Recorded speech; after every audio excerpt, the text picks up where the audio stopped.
Maka puasa ini memang tetap.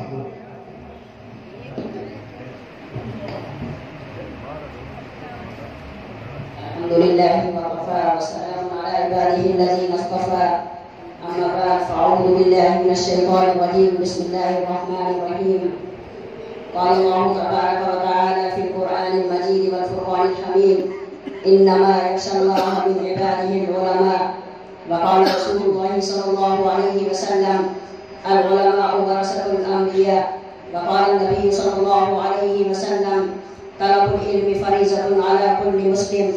Wa qala Rasulullah sallallahu alaihi wasallam khairukum man ta'allama al-Qur'ana wa 'allama. Wa qala Rasulullah sallallahu alaihi wasallam afdalul jihad man qala kalimatul haqqa inda sultanun jahir. Sadaqallahul azim. Inna Allaha wa malaikatahu yusalluna 'alan nabi. Ya ayyuhalladzina amanu sallu 'alaihi wa sallimu taslima.